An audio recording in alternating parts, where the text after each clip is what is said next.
The scent of antiseptic couldn't mask the underlying notes of wealth that permeated the mansion's air.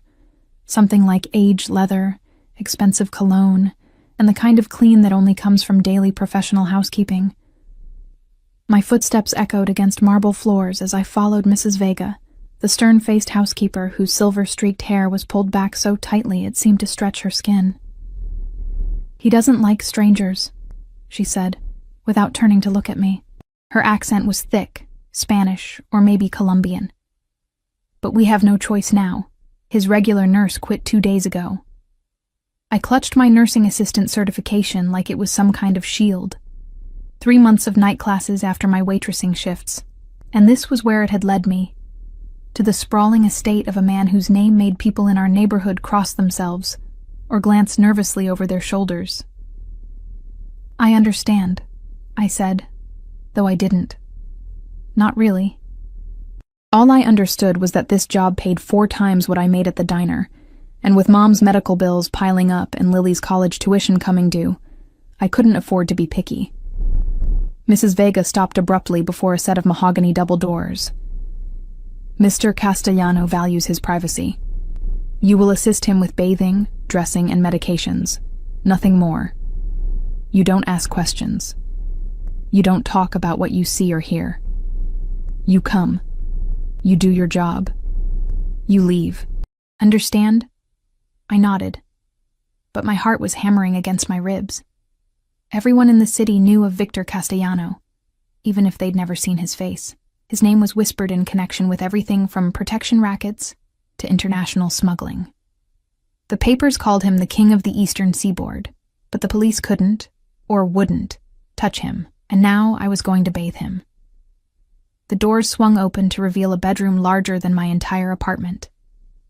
Sunlight poured through floor-to-ceiling windows that overlooked manicured gardens. The bed was massive, draped in what looked like silk, but it was empty.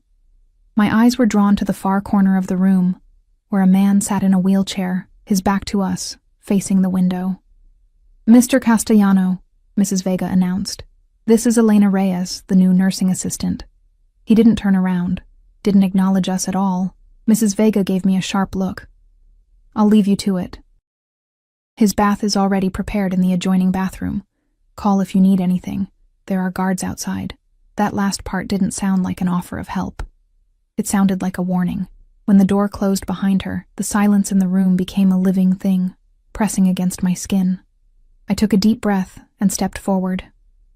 "Mr. Castellano, I'm Elena. I'll be assisting you with your bath today." Still nothing. As I moved closer, I could see he was impeccably dressed in tailored pants and a crisp white shirt, despite being confined to the wheelchair. His dark hair was streaked with silver at the temples, neatly combed back from a strong profile. He wasn't old, maybe late 40s, but there was something in the rigid set of his shoulders that spoke of pain. "Would you like me to help you into the bathroom now?" I tried again, moving around to face him. That's when I saw his eyes, dark as midnight, sharp as blades. They cut through me with such intensity that I almost took a step back. Those eyes didn't belong to a disabled man. They belonged to a predator. "So," he said, his voice a low rumble that seemed to reverberate in my chest, "you're the one they sent to see the fallen king." His accent was slight, but unmistakable, adding a musical quality to his English. I swallowed hard. "I'm here to help with your bath, sir." A smile curved his lips, but it didn't reach those dark eyes. "Of course you are. That's what they all say at first."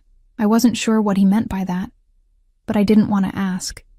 Instead, I moved behind his wheelchair and began pushing him toward the bathroom. He was heavier than I expected, solid muscle beneath the fine clothing. The bathroom was a marvel of marble and gold fixtures.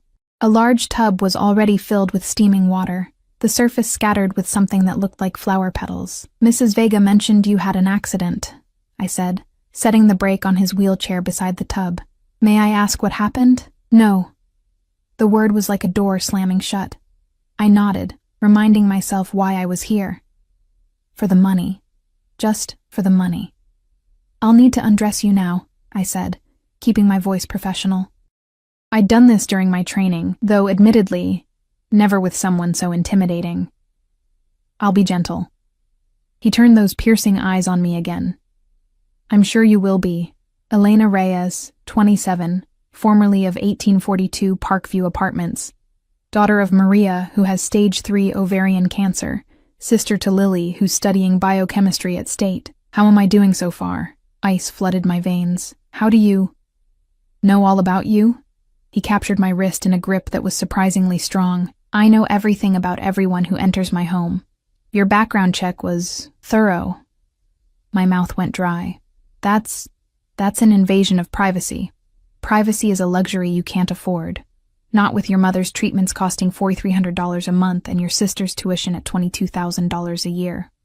His thumb traced circles on my pulse point, sending unwelcome shivers up my arm. Not when you're 3 months behind on rent and recently relocated to your friend Jade's couch.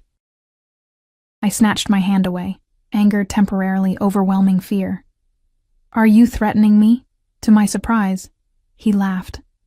A rich, genuine sound that transformed his face. For a moment, I glimpsed the man he might have been in another life. Handsome, charismatic.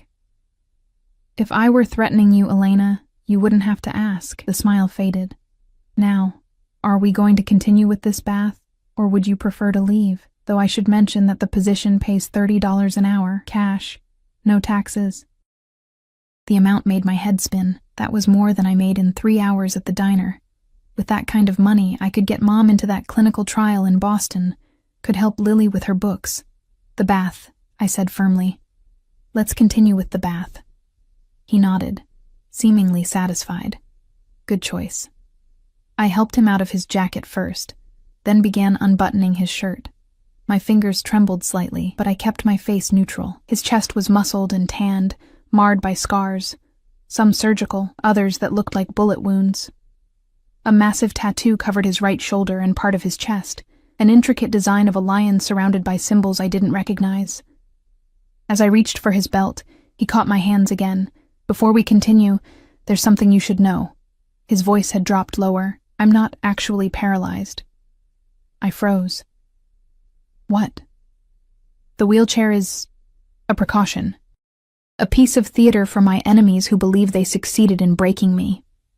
His grip tightened. Very few people know this truth. Those who do are either dead or in my innermost circle. You now belong to the latter category. Do you understand what that means? I didn't. Not fully. But a cold knot of dread formed in my stomach. Why are you telling me this? His eyes never left mine. Because Elena Reyes, I've been watching you for much longer than you realize. You aren't here by accident. My heart hammered against my ribs. I don't understand. You will.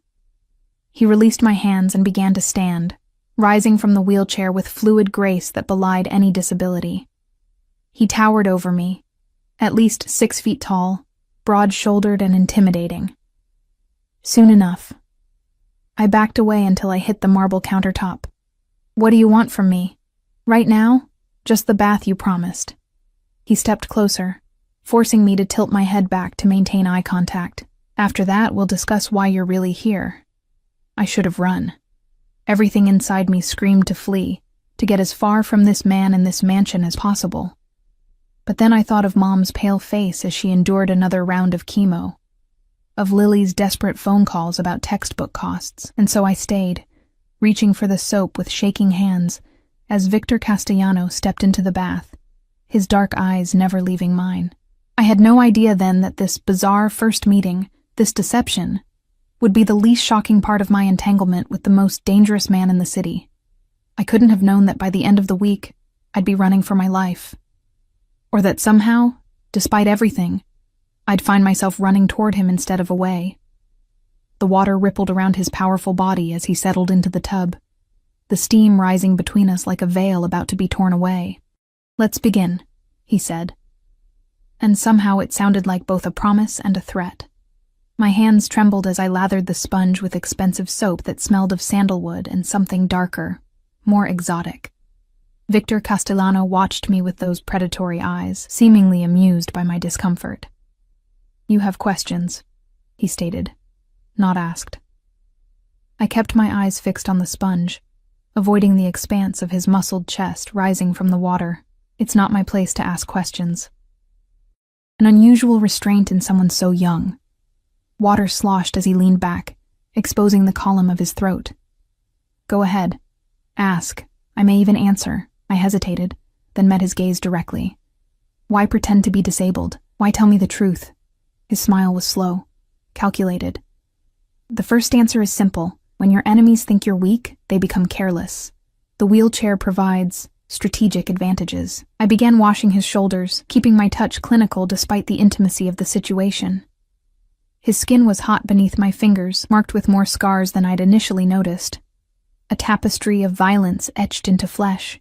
And the second answer?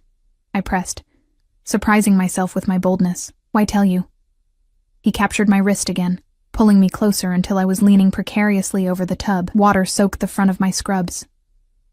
Because I needed to see your reaction. To confirm what I already suspected about you. Which is what? My voice emerged as a whisper, that you're desperate enough to keep secrets, but not corrupted enough to exploit them. He released me and I straightened, heart pounding. A rare combination in my world. I resumed bathing him, moving the sponge down his arms, trying to maintain some semblance of professional detachment. I still don't understand why I'm here. You're here because 3 months ago, a man named Daniel Reyes stole something that belongs to me. He said it casually, as though discussing the weather rather than what I assumed was a theft punishable by death in his world. The sponge slipped from my suddenly numb fingers, splashing into the bathwater. Daniel, your ex-husband, yes. Victor's expression hardened. The father of the child you lost. The room seemed to tilt sideways. How could he possibly know about that? The miscarriage had happened 4 years ago, a private tragedy that had ultimately destroyed my brief marriage to Daniel.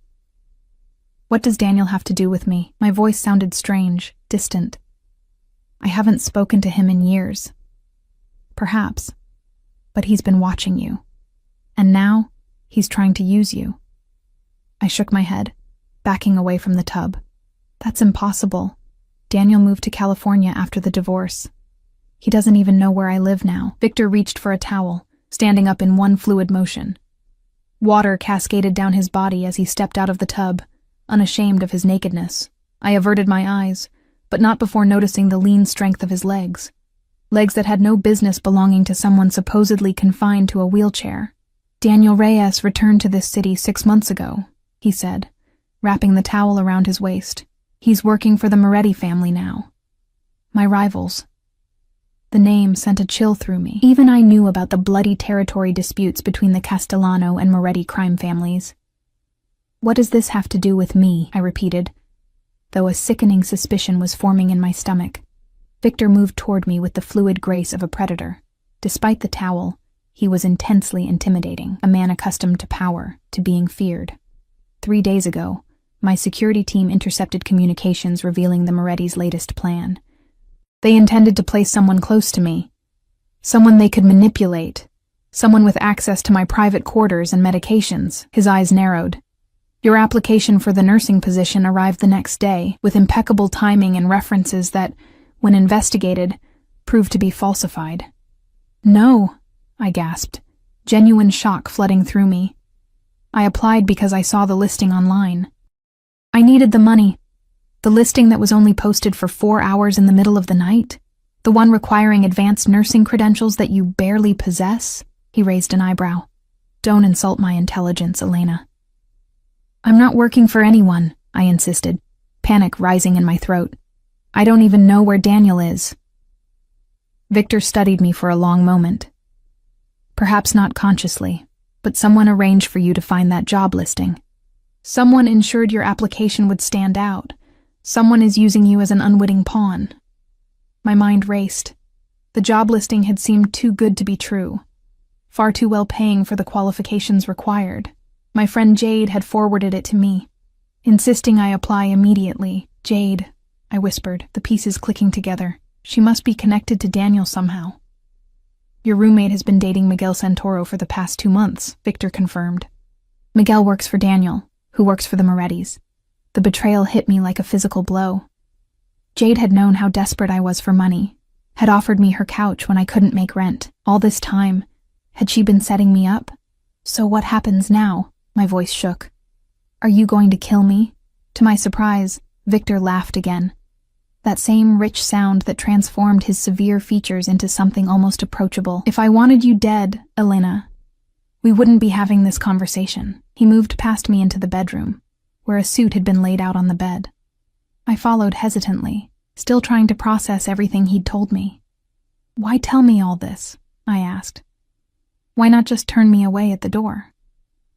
He began dressing with practiced efficiency, seemingly unconcerned about my presence. Because you've unwittingly presented me with an opportunity, one that could be beneficial for us both. I crossed my arms over my chest. I'm not going to spy for you or hurt anyone. Noble, but I'm offering something simpler. He buttoned his shirt, those dark eyes fixed on me. Continue exactly as planned. Take the job. Return to your friend's apartment. Act as though nothing has changed. While doing what? Exactly. Nothing. Absolutely nothing. He smoothed down his tie. Let them think their plan is working. Let them believe you're their unwitting tool. Meanwhile, you'll be under my protection. And why would you protect me? The question came out more challenging than I'd intended. Victor moved toward me, stopping close enough that I could smell his freshly bathed skin, feel the heat radiating from his body. Because you're the perfect bait. Through you, I can feed the Morettis exactly the information I want them to have. And eventually, you'll lead me straight to Daniel Reyes and whatever he stole from me. The calculation in his voice sent a chill through me. And what happens to me when this is over? Something shifted in his expression. A softening around the eyes, so brief I might have imagined it. You'll be compensated generously. Enough to pay off your mother's medical bills and your sister's education. A new start. Somewhere far from here if you wish. It sounded too good to be true. It probably was. But what choice did I have? What if I refuse? His expression hardened again. Then you walk out that door with nothing. Return to a home where you're surrounded by people working for my enemies, and take your chances. They won't be kind when they discover you've failed in your mission, whether you were aware of it or not. A knock at the door interrupted us. Without waiting for a response, Mrs. Vega entered. Her sharp eyes taking in the scene, Victor fully dressed, me still standing awkwardly in my water-stained scrubs. Your meeting is in 20 minutes, mister. Castellano, she announced, giving me a suspicious look. Thank you, Helena. Victor nodded, then gestured to me. Ms. Reyes will be joining our staff permanently. Please show her to the guest suite where she'll be staying. Both Mrs. Vega and I stared at him in surprise. Sir? She questioned. Ms. Reyes's living situation has become compromised. She'll be safer here. Make the necessary arrangements. His tone left no room for argument. Mrs. Vega's lips thinned, but she nodded. As you wish. Victor turned to me. We'll continue our discussion over dinner. 7 o'clock. It wasn't a request. Nothing with this man was. I need to get my things, I protested weakly. My mother. Your mother will be transferred to the private wing at Memorial Hospital by this evening. He straightened his cuffs. Your sister will receive notification that her tuition has been paid in full through graduation. As for your belongings, give Helena a list of what you need. Nothing will be retrieved from your friend's apartment. My head spun. You can't just rearrange my entire life in an afternoon. The look he gave me was almost pitying. I already have, Elena. The moment you walked through my door, your old life ended. He moved toward the wheelchair, settling into it with practiced ease. The only question now is what your new life will look like. As Mrs. Vega led me from the room, I glanced back to see Victor watching me, those dark eyes calculating, assessing. I had the distinct feeling I'd just made a deal with the devil himself. The guest suite turned out to be larger than any apartment I'd ever lived in, with a 4-poster bed, sitting area, and private bathroom that could comfortably fit my entire former kitchen. Floor-to-ceiling windows overlooked the same manicured gardens visible from Victor's room, and I realized with a start that his suite must be directly above mine. Dinner is served promptly at 7, Mrs. Vega informed me, her disapproval evident in every syllable. Mr. Castellano expects punctuality. When she left, I sank onto the bed, my legs no longer able to support me. In the space of a few hours, my entire world had been upended. My job, my home, even my family's care, all now controlled by a man who moved between a wheelchair and perfectly functional legs as easily as others changed clothes. A man who believed my ex-husband had stolen from him. A man who intended to use me as bait. I should have been terrified, and part of me was. But another part, a part I didn't recognize, felt something dangerously close to exhilaration. For years, I'd been drowning in responsibility and worry, every decision dictated by financial necessity. Now, for better or worse, those decisions had been taken from me. As the afternoon sun cast long shadows across the luxurious room, I wondered what secrets this mansion held. And I wondered, with a shiver that wasn't entirely fear, what other surprises Victor Castellano had in store for me. Dinner with Victor Castellano wasn't what I expected. Instead of the formal dining room I'd glimpsed earlier, with its massive table that could seat 20, I was escorted to a smaller, more intimate space, a private terrace overlooking the city lights, set with a table for two. He was already waiting when I arrived, seated in his wheelchair, a glass of amber liquid in his hand. In the soft glow of strategically placed lanterns, with the city spread below us like a carpet of stars, he looked less like a feared crime lord and more like a successful businessman enjoying the view from his penthouse. Elena. He didn't turn, but somehow knew it was me. Right on time. I approached cautiously, taking in the elegant table setting, the bottle of wine already breathing, the covered silver platters, no Mrs. Vega in sight, no guards visible, though I had no doubt they were nearby. I didn't bring anything appropriate to wear, I said, gesturing awkwardly at my borrowed clothes, simple black pants and a blouse that had been delivered to my room, along with an entire wardrobe in exactly my size. Another unsettling reminder of how thoroughly he'd investigated me. You look perfect. His eyes tracked my movement as I took the seat opposite him, a predator watching potential prey. Are you comfortable in your new accommodations? The room is beautiful, I admitted. But it doesn't change the fact that I'm essentially a prisoner here. A hint of a smile touched his lips. A prisoner in a gilded cage is still a prisoner. Is that it? He poured wine into my glass without asking if I wanted any. Drink. It will help with the shock. I took a sip, the rich flavor exploding on my tongue. I knew nothing about fine wines, but even I could tell this cost more than my monthly rent. I called the hospital. My mother's been moved to a private suite. The nurse told me all her expenses are covered. As promised. He lifted the covers from our plates, revealing perfectly seared steaks, roasted vegetables, and something that looked like risotto. I keep my word, Elena, always. I set my wine down. Why go to all this trouble? You could have hired anyone to be your bait. Not anyone. He cut into a steak with precise movements.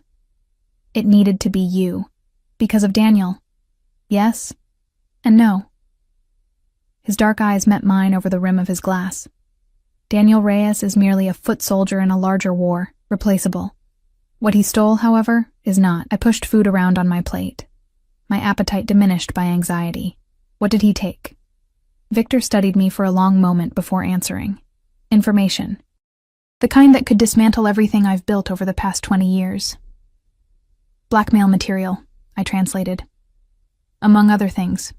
He set his utensils down. Your ex-husband accessed financial records, client lists, distribution networks, and evidence of certain arrangements with people who publicly claim to be my adversaries. The implications were clear. Daniel had stolen evidence of corruption, of criminal enterprises, possibly even of police or politicians on Victor's payroll. Why would he target you specifically? I asked, the pieces not quite fitting together. Daniel was never involved in your kind of business when I knew him. Are you certain of that? Victor's voice was soft, dangerous. You were married for, what was it, 16 months? How well did you really know him? I opened my mouth to object, then closed it. The truth was, Daniel and I had married young, a whirlwind romance that burned hot and fast. When I lost the baby at 4 months, something broke between us.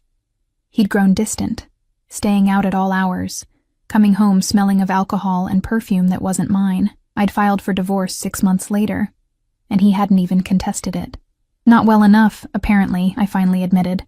Daniel Reyes has been involved with the Moretti family since before he met you, Victor said, confirming my worst suspicions. Your marriage was no accident, Elena. The food turned to ash in my mouth. What are you saying? I'm saying you were targeted from the beginning. Your mother worked as a housekeeper for one of my associates. Through her, Daniel could access information about my organization. Or at least, that was the plan. My hands began to shake. That's not possible. My mother cleaned houses for wealthy families, yes, but she never mentioned Santiago Vega, my cousin. Your mother worked in his home for 6 years. The room seemed to spin around me. Santiago Vega. I'd met him once or twice when picking my mother up from work. A handsome, serious man who always treated her with respect. I'd had no idea he was connected to Victor Castellano or the criminal underworld. Mom never said anything, I whispered. She wouldn't have known. Santiago keeps his business and family connections separate from his public life. Victor refilled my wine glass. Daniel's plan fell apart when your mother became ill and had to stop working. And then, of course, there was the pregnancy. I flinched at the mention. Don't. To my surprise, something like compassion flickered across his face. I apologize. That was insensitive. We ate in silence for several minutes, the weight of these revelations pressing down on me. My entire relationship with Daniel, our whirlwind courtship, his insistence on meeting my mother, even his initial attraction to me, had all been calculated. A means to an end. Why tell me all this? I finally asked. Why not just use me as your pawn without explaining? Victor pushed his wheelchair back slightly, his expression unreadable. Because unlike the Morettis, I don't use people without their understanding. It's inefficient, breeds resentment, creates unnecessary complications. And you prefer your complications necessary? The words slipped out before I could stop them. To my relief, he laughed, that same rich sound that transformed his face, making him almost handsome. Precisely. He gestured toward the city below. Do you know what the difference is between men like me and men like Antonio Moretti? I shook my head. Control. Victor's voice dropped lower. Moretti craves chaos, uses fear as a blunt instrument. I prefer precision. As if to demonstrate, he suddenly rose from the wheelchair, moving with fluid grace to the terrace railing. Standing there in his perfectly tailored suit, backlit by the city lights, he cut an imposing figure, powerful, dangerous, and undeniably magnetic. You should remain in the wheelchair when the staff is around, I said quietly. He glanced over his shoulder, surprise evident in his expression. You're concerned for my security? I shrugged, unsure myself why I'd said it. You've protected my family. I'm just returning the favor. Something shifted in his eyes, a warmth that hadn't been there before. He returned to the table, but didn't sit back in the wheelchair. Instead, he took the chair opposite me, leaning forward with an intensity that made my breath catch. Tomorrow, he said, you'll begin your official duties as my nurse. You'll administer fake medications, help me maintain the charade of disability, and report back to your friend Jade that everything is proceeding as planned. I nodded slowly. And then? And then we wait. His fingers drummed once on the table, the only sign of impatience. The Morettis will make contact, likely through Jade. They'll want information. Access codes, schedules. You'll provide exactly what I tell you to provide. Won't they be suspicious if I suddenly have access to sensitive information? Victor's smile was cold. They expect you to use your feminine charms to extract information from a lonely, disabled old man. We'll let them believe their plan is working. Heat flooded my cheeks at the implication. I'm not going to seduce you for information. Aren't you?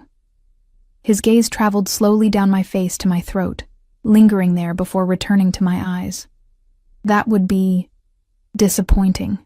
The air between us seemed to thicken, charged with something dangerous and electric. I took a large swallow of wine, trying to break the tension. What happens when Daniel makes contact? I asked, bringing us back to the matter at hand. When he does, you'll arrange a meeting, somewhere public, somewhere he feels safe. Victor's expression hardened. And then my men will recover what was stolen. And Daniel? Victor studied me. Does it matter to you what happens to the man who married you as part of a criminal conspiracy? Who watched you suffer the loss of your child and then abandoned you? I wanted to say no, wanted to feel nothing but hatred for the man who had apparently used me in the worst possible way. But the truth was more complicated. I don't want his blood on my hands, I said finally. Victor nodded, as if my answer confirmed something for him. If he cooperates, he lives. That's the most I can promise. It was more than I expected. I nodded, accepting the terms of our strange arrangement. As if on cue, Mrs. Vega appeared to clear our plates and bring dessert, some kind of chocolate confection that under normal circumstances would have delighted me. Tonight, though, food was the last thing on my mind. One last thing, Victor said as Mrs. Vega retreated. While you're staying here, you'll be under constant protection. My security team will accompany you anytime you leave the estate. I can take care of myself, I protested. I'm sure you believe that. His tone was patronizing, but the Moretti family is not known for their subtlety or mercy. If they suspect you're working with me rather than against me, they won't hesitate to eliminate you. The casual way he referred to my potential murder sent a chill through me. This is really happening, isn't it? I'm caught in the middle of a mob war. Yes. No sugarcoating, no reassurance, just cold, hard truth. But you have one advantage they don't expect. What's that? His hand covered mine on the table, warm and strong. Me. The simple touch sent an electric current up my arm, disturbing in its intensity. I pulled away, unnerved by my body's reaction to this dangerous man. It's been a long day, I said, pushing my chair back. I should get some rest before tomorrow. Victor didn't try to stop me, simply nodded. Franco will escort you to your room. Don't leave it until morning. The security system is set to full alert after midnight, and the consequences of triggering it would be unpleasant. Another gentle reminder of my captivity. Wrapped in the guise of concern, Franco turned out to be a mountain of a man who materialized from the shadows as soon as I exited the terrace. He said nothing as he led me back through the labyrinthine corridors of the mansion, his hulking presence both threatening and oddly reassuring. At least with him beside me, no one else would dare approach. Back in my suite, I found fresh night clothes laid out on the bed, and a phone on the nightstand. Not my old one, but a new model I didn't recognize. For emergencies only, Franco rumbled, the first words he'd spoken. It connects directly to security and to Mr. Castellano. Don't try to call anyone else, it won't work. When he left, I sank onto the edge of the bed, overwhelmed by everything that had happened in the span of a single day. This morning, I had been a struggling nursing assistant, sleeping on my friend's couch, drowning in debt and worry. Tonight, I was the protected guest of the city's most notorious crime lord, caught in a deadly game between rival families, with my treacherous ex-husband somewhere in the mix. I should have been terrified, and part of me was. But as I slipped between sheets finer than any I'd ever touched, in a room more luxurious than I'd ever known, another emotion surfaced. One I was ashamed to acknowledge. For the first time in years, I felt alive. Really alive. With every nerve ending tingling and every sense heightened. The constant low-grade anxiety about money and survival had been replaced by a more immediate primal fear, but also by its counterpart, exhilaration. Victor Castellano was dangerous. His world was dangerous, but as I drifted toward sleep, his dark eyes and enigmatic smile followed me into dreams that left me restless and flushed in the pre-dawn hours. I was playing with fire, and some reckless part of me wanted to get burned. Morning arrived with a gentle knock at my door, and a tray of breakfast more elaborate than any I'd ever seen. Fresh fruit arranged in a spiral pattern, delicate pastries, a silver pot of coffee that smelled like heaven, and a single red rose in a crystal vase. No note, but the message was clear. My captor was also my host, and apparently determined to treat me as a guest rather than a prisoner. I ate quickly, showered in the marble bathroom with its rainfall showerhead and products that smelled like they cost more than my monthly salary, and dressed in the clothes that had been provided, simple black pants and a white blouse that could pass for nursing attire. professional, but fitted perfectly to my measurements in a way that made me wonder again about the extent of Victor's surveillance before I'd ever set foot in his home. Another knock came as I was fastening my hair back. "Enter," I called, half expecting Mrs. Vega with her perpetual frown. Instead, a young man in a tailored suit stepped inside, his posture military straight. "Ms. Reyes, I'm Anthony, head of Mr. Castellanos' security detail. I'll be briefing you on today's schedule and protocols." He was younger than I expected for someone in his position, maybe early 30s, with close-cropped dark hair and the watchful eyes of someone who assessed threats for a living. "Is Victor, Mr. Castellano, expecting me?" I asked, unsettled by the formality. "In approximately 40 minutes. First, we need to discuss your communication with the outside world." Anthony's expression remained neutral, but I detected a note of suspicion in his voice. Clearly, he knew exactly why I was here and didn't entirely trust me. Smart man. "I've been told to check in with Jade, my roommate, to maintain our cover," I said. He nodded. "Yes, all communications will be monitored. You'll use this." He handed me a sleek smartphone, different from the emergency phone by my bed. It contains tracking software and recording capabilities. Every call, text, and app is accessible to our team. I took it gingerly. So much for privacy. Privacy is a luxury you surrendered when you entered this house, Ms. Reyes. His tone softened slightly. "For your own protection, as much as ours. The Morettis have eyes and ears everywhere." I slipped the phone into my pocket. "Any other rules I should know about?" "Several." Anthony moved toward the door. "I'll explain as we walk. Mr. Castellano is waiting in the East Wing study." The mansion was even more impressive by daylight. Soaring ceilings, priceless artwork, floors of marble and hardwood so polished I could see my reflection. As we walked, Anthony detailed my restrictions. I wasn't to enter certain areas of the house without escort, couldn't leave the property without security, and needed to report any contact from outsiders immediately. "You'll also need this." He handed me an ID badge with my photo, a photo I'd never posed for. "It provides access to Mr. Castellanos' private areas and confirms your status to the staff and security teams." "My status is what, exactly?" I asked. Anthony's expression remained professionally blank. "As someone under Mr. Castellanos' personal protection." We stopped before a set of double doors made of dark wood, inlaid with what looked like mother of pearl. Anthony knocked once, then stepped back. "Enter." Victor's voice came from within, that same commanding tone that seemed to vibrate through my bones. The study was a masculine space of leather and wood, with floor-to-ceiling bookshelves and a massive desk positioned to overlook the gardens. Victor sat behind it in his wheelchair, reading glasses perched on his nose as he reviewed documents.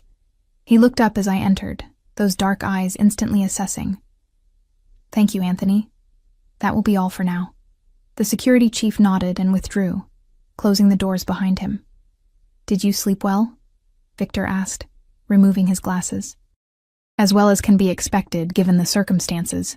I remained standing, unsure of my role in this strange pantomime we were playing. "Sit." He gestured to the chair opposite his desk. "We have much to discuss before your official duties begin." I sat, crossing my legs and trying to project more confidence than I felt. "Have you heard from the Morettis, or Daniel?" "Not directly, but my sources confirm they're becoming impatient." He steepled his fingers. "I've arranged for you to have 2 hours of free time this afternoon. You'll use it to contact Jade." "And say what?" "That you've gained my trust, that I'm heavily medicated and often confused, that you believe you can access my private files within a few days." His mouth curved in a humorless smile. "You'll also mention that I seem to have taken a personal interest in you." Heat crept up my neck. "Won't she find that suspicious? On the contrary. It's exactly what they're counting on. The lonely, crippled old man developing feelings for his pretty young caretaker." There was an edge to his voice, something almost like bitterness. "Men in my position are presumed to have certain weaknesses. And do you?" The question slipped out before I could stop it. His eyes darkened. "We all have weaknesses, Elena. The difference is, I know mine." The intensity of his gaze made me look away first. "So I tell Jade you're interested in me, and then what?" "Then we wait for their next move. In the meantime, you'll actually perform the duties you were hired for." He pushed a folder across the desk. My real medical needs are minimal, occasional pain management for an old shoulder injury. The rest is theater. I opened the folder, scanning the detailed schedule of medications, most of them vitamins or placebos, and physical therapy routines. This is elaborate, necessarily so. The staff believes I was injured in an assassination attempt 18 months ago. Only a handful know the truth. He wheeled around the desk, coming to stop beside me. Which brings us to your first official duty of the day. I looked up, suddenly aware of how close he was, which is, help me prepare for a meeting with my lieutenants. They expect to see their leader appropriately diminished. For the next hour, I helped Victor transform himself into the image of a man still recovering from devastating injuries. He showed me how to adjust the wheelchair to a slightly reclined position, how to arrange pillows to support a supposedly weakened spine, how to apply subtle makeup that suggested lingering illness. You've thought of everything, I murmured, watching him inspect my work in a small mirror. Survival depends on attention to detail. He caught my wrist as I started to move away. There's one more thing, Elena. What's that? During the meeting, you'll need to administer my medication. It's important the others see you in this role. His grip was warm, firm, but not painful. Can you play your part convincingly? I met his gaze steadily. I was married to a con man for 16 months without realizing it. I think I can manage a little acting. Something like admiration flickered in his eyes. Good. The meeting took place in a conference room I hadn't seen before, with Victor positioned at the head of the table, looking frail but commanding. 5 men and 1 woman were already seated when we entered, all rising respectfully until Victor waved them down. I recognized Santiago Vega immediately, my mother's former employer, Victor's cousin, though he gave no indication he knew me. The others were introduced only by first names: Marco, Liam, Dominic, Raphael, and the woman Veronica, whose sharp eyes missed nothing. I played my role perfectly, adjusting Victor's wheelchair, discreetly checking his vitals, and at the appointed time, administering his critical medication with professional efficiency. All the while, I kept my expression neutral, my eyes downcast as they discussed business in carefully coded language. The shipment from our Canadian friends arrived safely, Marco reported. Quality exactly as promised. Our friends in blue have increased patrols in the South District, Liam added. Routing has been adjusted accordingly. On and on it went, a business meeting like any other, except that the business was clearly illegal. I tried not to listen too carefully, giving myself plausible deniability. Halfway through, the conference room doors opened, and Mrs. Vega entered with refreshments. As she set the tray down, her eyes met mine with undisguised suspicion. I'd been in the house less than 24 hours, and already I was participating in confidential meetings. Her disapproval was palpable. After she left, Victor addressed the group again. There's been movement from the Moretti side. They're seeking leverage. The atmosphere in the room instantly tensed. What kind of leverage? Veronica asked, her voice sharp. Victor's hand found mine on the arm of his wheelchair, a gesture that appeared to be seeking comfort, but was actually a signal we'd discussed earlier. I dutifully adjusted his position, leaning closer as if checking his comfort. The personal kind, he replied, his eyes meeting each of theirs in turn. They've sent someone to infiltrate my household staff. Shocked murmurs rippled around the table. Who? Santiago demanded. It's being handled, Victor said with finality. Ms. Reyes is assisting with the situation. All eyes turned to me, assessing, calculating. I kept my expression neutral, though my heart hammered in my chest. Can she be trusted? Dominic asked bluntly. Victor's fingers tightened on mine. With my life. The statement hung in the air, weighted with meaning I couldn't fully decipher. Was it part of the act or something more? The uncertainty made my pulse quicken. After the meeting concluded and the others filed out, Victor released my hand. You did well, he said softly. What was that about? I asked. Why tell them I'm helping you? Because you are. He wheeled toward the door. And because now they'll be watching you too. Additional protection. Or additional suspicion, I countered. He smiled, a genuine expression that softened his features. You're learning quickly, Elena. Good. The rest of the morning passed in a blur of activity as I shadowed Victor through his daily routine.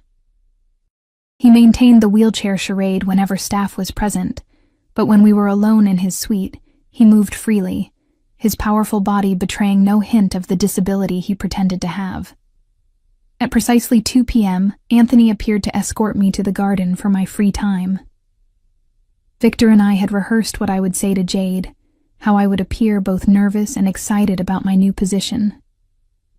The garden was beautiful, with winding paths through roses and sculpted hedges, fountains providing a gentle soundtrack that would make electronic eavesdropping difficult.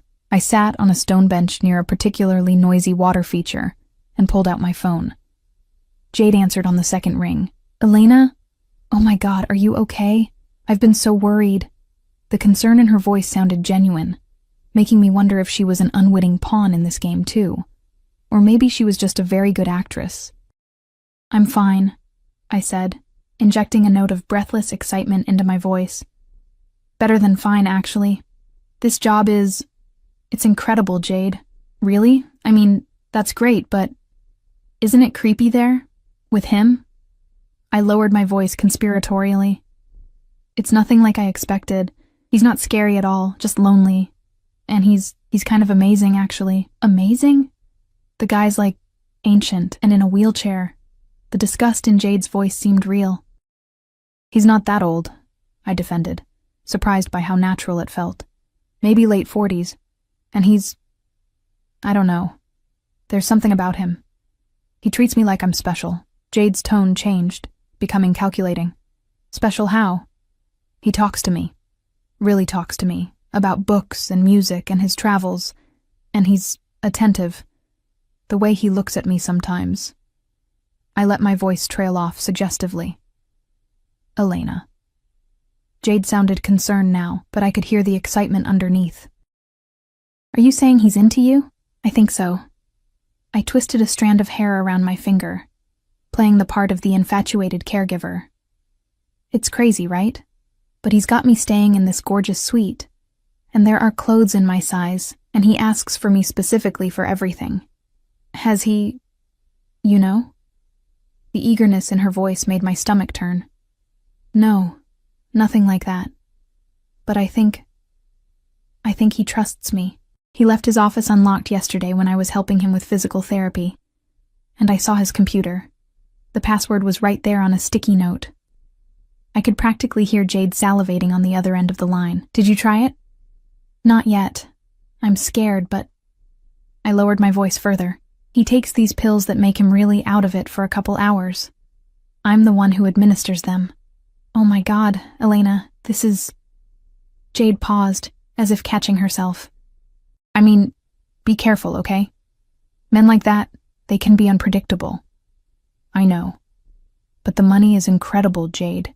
And my mom, they've moved her to this amazing private suite at Memorial. All her treatments are covered now. That's great. Her voice had an odd edge to it. Listen, an old friend is in town and wants to meet up. Do you think you could get away for coffee tomorrow? The cafe on Westlake? My pulse quickened. This was it. The contact we'd been waiting for. I might be able to get a couple hours off, I said carefully. Who's the friend? Just someone from college. No one you know. The lie came easily to her. Around 2 tomorrow? The place with the good scones? I'll try. I made myself sound eager but uncertain. I have to go. He'll be expecting me for his afternoon treatment. I'll text you tomorrow if I can make it. After ending the call, I sat for a moment, trying to calm my racing heart. I'd just set up what was almost certainly a meeting with Daniel, or one of his Moretti connections. The trap was being laid, exactly as Victor had predicted. I found him in his private office, standing by the window, watching the same garden where I'd just made my call. He turned as I entered, his eyes questioning. She took the bait, I confirmed. Someone wants to meet tomorrow at 2. Westlake Cafe. Victor nodded, seeming unsurprised. Daniel will be there. Or Miguel, at minimum. What happens now? Now, he said, moving toward me with that fluid grace that still caught me off guard. We prepare you for the meeting. They'll try to extract information, perhaps give you devices to plant in my office. You need to be convincing. He stopped directly in front of me, close enough that I could smell his cologne, something expensive and subtly masculine. "Can you face your ex-husband without giving away our arrangement?" I thought about Daniel, about the baby we'd lost, about the life I'd thought we were building together. All a lie. A means to an end for him. The hurt bloomed fresh in my chest. But beneath it was something harder, colder. "Yes," I said with certainty. "I can face him." Victor's hand came up to brush a strand of hair from my face, the gesture unexpectedly gentle. "You're stronger than they know, than perhaps even you know." His touch lingered, trailing down to the pulse point at my throat. My breath caught as his fingers rested there, feeling the rapid beating of my heart. "We should practice," he murmured, his voice dropping lower. "Make it convincing." "Practice what?" My voice was barely a whisper. His dark eyes held mine, the infatuation they expect you to feel, the weakness they believe I have for you. The air between us seemed to thicken, charged with something dangerous and electric. This wasn't part of our agreement, wasn't necessary for the plan. And yet I couldn't bring myself to step away as his hand slid to cup the back of my neck. "Is this part of the act?" I managed to ask. His smile was slow, predatory. "What do you think, Elena?" Before I could answer, the office door opened and Santiago Vega stepped in, stopping abruptly when he saw us standing so close. "Forgive the interruption," he said, his eyes moving between us with newfound interest. "I can return later." Victor didn't move away immediately, his hand lingering at my neck for a moment longer before dropping to his side. "No need. Ms. Reyes was just updating me on her call to our friend." Santiago nodded, but the speculation in his eyes was clear. The scene he'd walked in on had only reinforced the narrative we were creating. The vulnerable nurse falling for her powerful employer, the crime lord developing an inappropriate attachment to his caregiver. As I excused myself and left the room, I couldn't help but wonder how much of it really was an act. The heat of Victor's touch lingered on my skin, a phantom sensation that followed me back to my suite, where I sat on the edge of my bed, trying to sort truth from fiction in this elaborate game we were playing. Tomorrow, I would face Daniel for the first time in 4 years, would see the man who had married me as part of a criminal conspiracy, who had watched me grieve our lost child while plotting to use me against Victor Castellano. The man who had broken my heart. I was ready to play my part, ready to be the bait that would lead Victor to whatever Daniel had stolen. What I wasn't ready for was the realization that somewhere in the midst of all this deception, I had begun to care what happened to the dangerous man who had turned my life upside down. And that, more than anything, terrified me. The Westlake Cafe was busy enough to provide anonymity, but not so crowded that I couldn't spot the security detail Victor had arranged. Anthony at a corner table pretending to read a newspaper, 2 others strategically positioned near exits. I recognized them from their subtle earpieces and the vigilant way they scanned the room, never lingering too long on any one person. I wore a simple sundress from the wardrobe provided at the mansion, my hair loose around my shoulders, the picture of a young woman enjoying her day off, not someone involved in a dangerous game between rival crime families. Jade was already there when I arrived, nervously stirring a latte. She jumped up to hug me, the gesture feeling hollow now that I knew her true role in all this. "You look amazing," she said, studying me with surprised admiration. "That place must be treating you well." I offered a shy smile, playing my part. "It's different, but good different, you know?" "I'm glad." She glanced toward the door. "Listen, my friend is running a little late. Let me get you something while we wait. Just tea." "Thanks." I settled into the chair across from hers, positioning myself so I could see both the entrance and Anthony's watchful form. Jade returned with my tea and a nervous smile. "So, tell me everything. What's it like living in that mansion?" I launched into the story Victor and I had crafted. How attentive he was, how he seemed lonely despite his wealth and power, how he'd begun confiding in me about his business. I described the medications that supposedly left him disoriented, the computer with sensitive information I could access. "Elena." Jade reached across the table to squeeze my hand, her eyes suddenly serious. "I need to know something. Do Do you have feelings for this man? The question caught me off guard. It wasn't part of the script we'd prepared. Before I could answer, movement near the door caught my attention. A man entered the cafe, and though 4 years had passed, I recognized him instantly. Daniel. He looked different, more polished, his once shaggy hair now expensively cut, his casual clothes replaced by a tailored suit. But his eyes were the same, that warm brown that had once made me feel safe. Now they just made me feel hollow.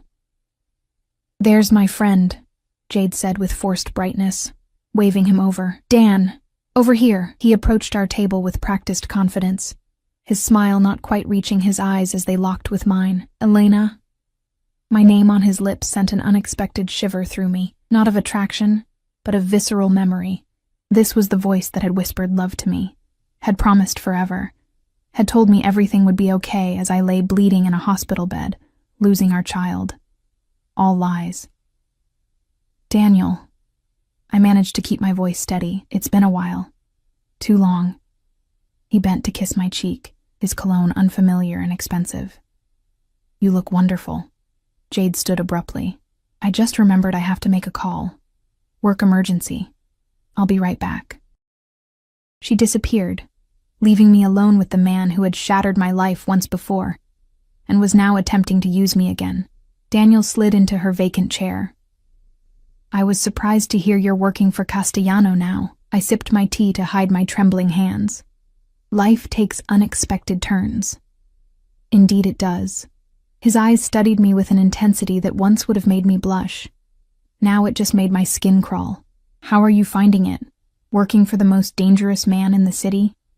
I played the role we'd rehearsed, describing Victor as brilliant but weakened, intimidating but increasingly dependent on me. I watched Daniel's expression shift from skepticism to calculated interest. "He trusts you," Daniel stated, not a question. I lowered my voice. "More than he should. I think he's lonely." And I remind him of someone from his past, someone important. "And he's given you access to his private quarters? His computer?" "Limited access," I said cautiously, "but growing. He likes having me nearby when he's working."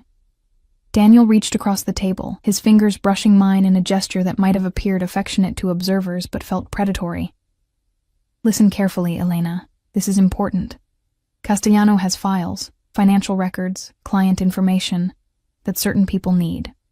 Why would I help you steal from him?" I pulled my hand away, feigning confusion. "The pay is good, Daniel. Better than good. And he's been kind to me." "Kind?" Daniel's laugh was cold. "Victor Castellano isn't kind to anyone. He's a monster wearing a businessman's suit." "You don't know him," I said, surprised by the defensiveness in my voice. "I know him better than you think." Daniel leaned closer. "What I'm asking isn't theft. It's justice. He destroyed my family, Elena. My father was a good man who made one mistake. Crossed Castellano's territory with a shipment. For that, my entire family paid." This wasn't in the script. Victor hadn't mentioned anything about Daniel's family. "What are you talking about?" I asked, genuinely confused. "My father, my mother, my sister, all dead because of Castellano's orders." His eyes blazed with hatred. I was 17, the only survivor. Everything since then, including meeting you, has been about getting close enough for revenge. I stared at him, trying to process this new information. Was this another lie? Or had Victor withheld crucial details? "You married me as part of a revenge plot?" The hurt in my voice wasn't entirely feigned. Daniel had the decency to look ashamed. "It started that way. But Elena, I did care for you. When you got pregnant, I wanted out. I tried to walk away from all of it." "But you didn't," I whispered. "No." His expression hardened. "Because Castellano doesn't let people walk away. The day after I told Moretti I was done, you miscarried." Ice flooded my veins. "What are you saying?" "I'm saying it wasn't an accident." Daniel's voice dropped lower. "The fall you took on those stairs, the tea you were drinking that made you so dizzy. Castellano knew about the pregnancy, knew I was trying to leave. He made sure you lost that baby." The cafe seemed to tilt around me. This couldn't be true. Victor couldn't have. But how well did I really know him? A crime lord, a man who lived by violence and deception. You're lying, I said, but doubt crept into my voice. Am I? Daniel's eyes held mine. Ask yourself why he's so interested in you now. Why he moved your mother to that hospital where his people can watch her. Why he's keeping you close. It's not coincidence, Elena. It's control. I felt sick. Memories of my miscarriage flooding back. The dizziness before I fell. The strange bitter taste of the tea I'd been drinking that day. Details I'd never questioned because grief had overwhelmed everything else. What do you want from me? I managed to ask. My rehearsed lines forgotten. Access to his private server. There's a flash drive. He slipped something into my hand under the table. This will extract everything automatically. Just plug it in, wait for the light to turn green, then remove it. 2 minutes. Tops. I stared at the small device now concealed in my palm. And then what? Then you leave. Get out of that house, take your mother, and disappear. I'll have new identities waiting. Somewhere safe. Far from here. His eyes softened. I owe you that much, at least. Why should I trust you? I asked, genuine anger seeping into my voice. You lied to me for our entire relationship. Not about everything. Daniel reached for my hand again, and this time I didn't pull away. Not about caring for you. I made terrible choices, Elena. Let me make this one right. I looked into the eyes of the man I'd once loved, searching for truth among the lies. If what he was saying about Victor was true, about my miscarriage, about my mother being monitored rather than protected, then I was in even more danger than I'd realized. I need to think, I said finally. You have 48 hours. Daniel squeezed my hand. After that, Moretti takes matters into his own hands. And trust me, you don't want to be in that house when he does. As if on cue, Jade returned, all smiles and chatter about her work emergency. Daniel stood, kissing my cheek again. It was good seeing you, Elena. Think about what I said. About everything. I watched him leave, the flash drive burning a hole in my palm, doubt burning a hole in my chest. Anthony was at my side almost immediately, his hand under my elbow as he guided me out a different exit and into a waiting car with tinted windows. Did you get what we needed? He asked once we were moving. I nodded numbly, handing him the flash drive. He wants me to download files from Victor's server. Says Moretti moves in 48 hours if I don't. Anthony pocketed the device without comment, his eyes studying my face. What else did he say? I looked out the window at the passing city, my mind racing. If Daniel was lying, if this was all part of the Moretti's plot, then telling Anthony everything was the right move. But if he was telling the truth about Victor's involvement in my miscarriage, in using my mother as leverage, just details about what to download and how to get out afterward, I said, making my decision. Nothing important. Anthony seemed to accept this, turning his attention to his phone.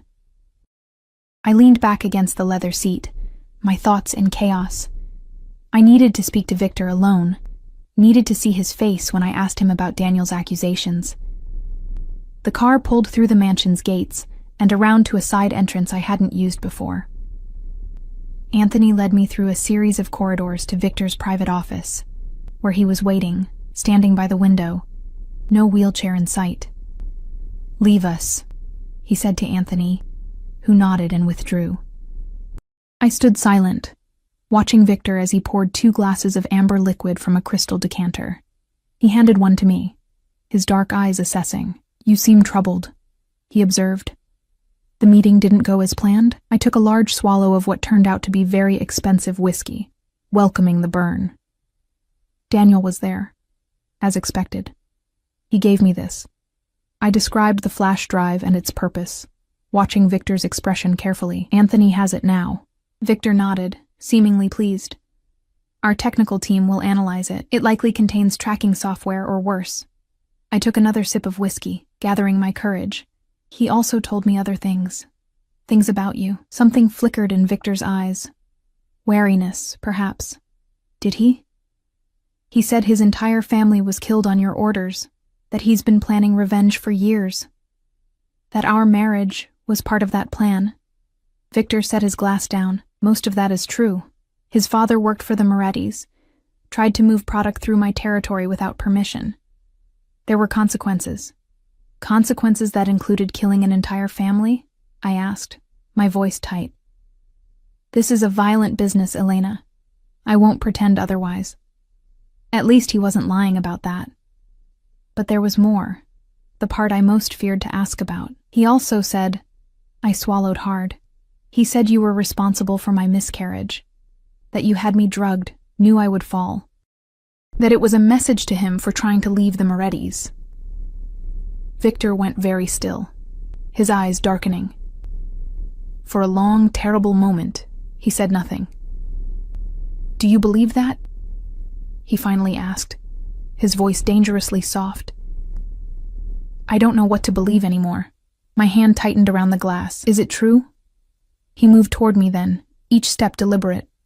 I held my ground, refusing to back away despite the way my heart hammered in my chest. No, he said, when he was directly before me.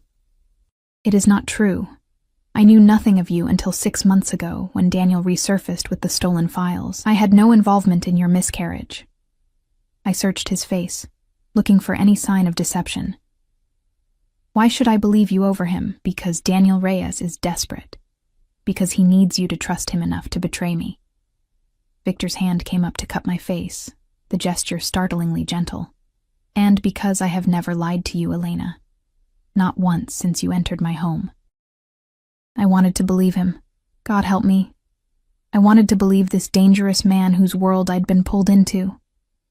There's an easy way to settle this, I said, pulling away from his touch. Let me see what was on that flash drive. If Daniel was telling the truth about my miscarriage, there might be evidence. Victor studied me for a moment, then nodded. Very well. He moved to his desk, pressing a button on his phone. Anthony, bring the device to my office, and have Veronica join us. They arrived minutes later, Veronica carrying a laptop. She was striking up close, tall, with short dark hair and intelligent eyes that assessed me coolly. It's clean, Anthony reported, handing the flash drive to Victor. No tracking software, no malware, just an extraction program designed to copy specific file types. Interesting, Victor murmured. They're being cautious. Veronica set up the laptop, her fingers flying over the keyboard. I've created a secure sandbox environment. We can see what it targets without risking our actual systems. Victor inserted the drive, and we all watched as lines of code filled the screen. Veronica narrated what we were seeing. The program searching for financial records, client lists, shipment schedules.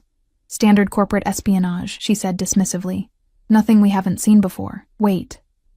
I leaned closer, pointing to a file name that had appeared on the screen. What's that? Project Cradle? Veronica hesitated, glancing at Victor. He nodded once, and she clicked on the file. Documents appeared, medical records, surveillance photos, and my heart stopped when I saw my own name. My pregnancy test results, doctor's appointments, photos of me and Daniel entering our old apartment building. What is this? I whispered, horror washing over me. Victor's expression darkened. Not what you think. So, he scrolled through the documents rapidly until he found what he was looking for. An internal memo with the Moretti family crest at the top. Asset DR reports positive pregnancy test. I read aloud. Value of asset increases. Proceed with Operation Cradle as discussed. More documents followed. Detailed surveillance of my daily routines. Chemical analyses of something called Compound T17. Medical projections of miscarriage probabilities at different dosages. They planned it, I said numbly. The Morettis. Daniel's people. They caused my miscarriage. Yes. Victor's voice was gentle but firm. Antonio Moretti discovered Daniel had developed real feelings for you. The pregnancy threatened his loyalty, his focus on their vendetta against me. So they eliminated the threat. Tears burned my eyes as the truth hit me with devastating clarity. And Daniel knew. He had to have known. He may not have ordered it, Victor said. But he knew afterward. These files make that clear. He chose to stay with them, to continue his mission, and to blame me instead. The betrayal cut deeper than I thought possible. Not just that Daniel had married me as part of a revenge plot, but that he'd known who was responsible for our baby's death and had stayed loyal to them anyway. Why would he tell me it was you then? I asked, wiping away tears. Why try to turn me against you now? Victor closed the laptop gently. Because he knows I've found evidence linking the Morettis to your miscarriage. These files, he tapped the flash drive, were part of what he stole from me 6 months ago. My investigation into their operations uncovered their involvement in what happened to you. That's why I've been watching you, Elena. Not to use you, but to protect you from them. Anthony and Veronica exchanged glances, clearly surprised by this revelation. You've been investigating my miscarriage for 6 months? I asked, disbelieving. Why would you care about something that happened to a stranger 4 years ago? Victor dismissed Anthony and Veronica with a nod. When the door closed behind them, he turned back to me. Because your mother worked for my cousin for 6 years. Because Santiago considered Maria family. And by extension, so did I. When she became ill, and I learned what had happened to her daughter, to you, I made it my business to uncover the truth. So all of this, bringing me here, my mother's medical care, the protection, it wasn't just about catching Daniel or recovering files. Victor moved closer, his eyes intent on mine. The files were important, but ensuring your safety, giving you the truth about what happened to your child, that became equally important. I searched his face, looking for deception, but finding only sincerity. What happens now? Daniel said Moretti moves in 48 hours. Now, we end this. Victor's expression hardened. We feed them exactly what they expect. You, apparently betraying me with the files they want. But the information will be altered, designed to lead them into a trap. And Daniel? Victor studied me. That depends on you, Elena. What do you want to happen to the man who used you, who knew the truth about your miscarriage and chose to protect those responsible? Heat flooded my veins, not fear or attraction this time, but rage. Pure, clarifying rage. I want him to face justice, I said firmly. Real justice. Not just for what he did to me, but for helping the people who killed our child. Victor nodded, something like approval in his eyes. Then justice he will have. The next 36 hours passed in a blur of preparation. I called Daniel, told him I'd do what he asked. Victor's team prepared a modified version of the files, ones that would appear genuine but contain subtle traps and misinformation. When the moment came, I met Daniel not at the cafe as he'd suggested, but at a public park of my choosing, one where Victor's security team could maintain better control of the situation. I wore a wire, carried the doctored flash drive, and approached my ex-husband with a newfound sense of purpose. You have it? He greeted me with a kiss on the cheek that made my skin crawl. Everything you asked for. I handed him the drive, watching his face carefully. Financial records, client lists, shipping manifests. It's all there. Relief washed over his features.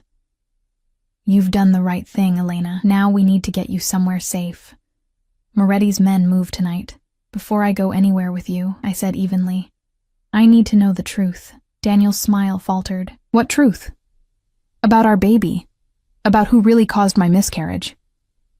His face paled slightly. I told you, Castellano. Stop lying. My voice was steel. I saw the files, Daniel. The ones with the Moretti letterhead. Operation Cradle. Compound T-17. I saw it all. For a moment, he seemed genuinely shocked. Then his expression hardened. You shouldn't have seen those, but I did. I stepped closer, anger giving me courage. You knew.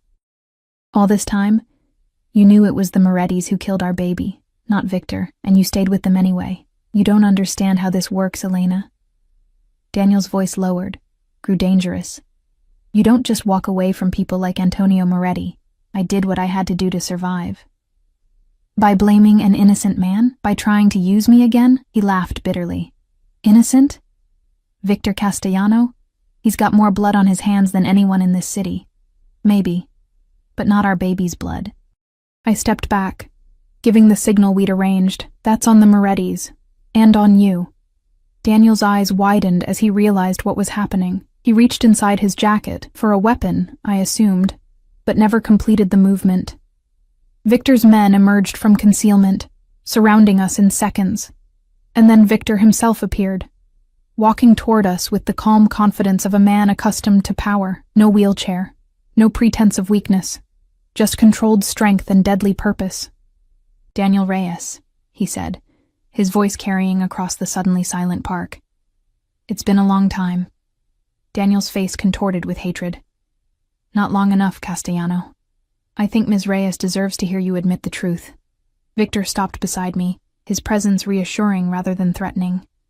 About her miscarriage, about the Moretti's role, about your knowledge of it. Go to hell, Daniel spat. Victor sighed, then nodded to one of his men, who stepped forward with a tablet. He played a recording. Daniel's voice clear as day. I knew about the baby. I told Antonio it might be a problem. I didn't know what they were planning until after, I swear. But what was I supposed to do? Turn against the Morettis? It was from a phone call, I realized. They'd been monitoring him all along. Daniel lunged forward suddenly, but was restrained before he could reach either of us. You've lost, Daniel, Victor said calmly. The flash drive you're holding contains nothing of value. The real files, including those documenting the Moretti's role in Elena's miscarriage, have already been delivered to federal prosecutors, with evidence of money laundering, drug trafficking, and conspiracy to commit murder. Daniel's face went ashen. You're bluffing. You'd never work with the feds. For this? Victor's hand found mine, his grip warm and steady. I made an exception. Later, as we watched from the tinted windows of Victor's car, federal agents swarmed a Moretti-owned restaurant across town. Daniel had already been taken away, not by Victor's men, but by federal marshals. The evidence against him and the Morettis was overwhelming, Victor assured me. Justice, of a sort, would be served. What happens now? I asked as the car pulled away, heading back to the mansion. To me, I mean. Victor studied me, his dark eyes unreadable. That depends on you, Elena. Your mother's medical care is guaranteed regardless. Your sister's education as well. You're free to go wherever you wish, start a new life away from all this. And if I don't want to go? The words surprised me as much as they seemed to surprise him. Why would you stay? He asked carefully. I turned to face him fully, because in the strangest way, the past week has been the most honest relationship I've ever had. You never pretended to be anything other than what you are. You protected me, helped me learn the truth, gave me justice for my child. That means something to me. His expression softened slightly. I'm still who I am, Elena. A man with enemies, with blood on his hands. My world is dangerous, I know. I reached for his hand, a gesture that felt both daring and right. But it's also the world where I found truth, where I found whatever this is between us. He entwined his fingers with mine, studying our joined hands. It won't be easy. And nothing worth having ever is. I smiled faintly. Besides, you still need a nurse for your elaborate wheelchair charade. Might as well be someone who knows the truth. Victor laughed then, that rich sound that transformed his face and made my heart skip. I suppose I do. As the car carried us back to the mansion that had begun as my prison and somehow become something else, a sanctuary perhaps, or the beginning of something I couldn't yet name, I realized that life rarely gives us neat fairy tale endings. Instead, it gives us complicated truths, unexpected allies, and sometimes, if we're brave enough to reach for them, second chances born from the ashes of our deepest wounds. The Victor Castellano the world feared wasn't gone. He was still the dangerous, powerful man who commanded an empire from both a wheelchair and on his feet. But he was also the man who had sought justice for a child he never knew, who had protected a woman with no claim on him except a tenuous connection through her mother's former employment. And as his hand held mine, warm and steady as we drove toward an uncertain but shared future, I decided that was enough of a beginning. The rest we would write together, one day at a time.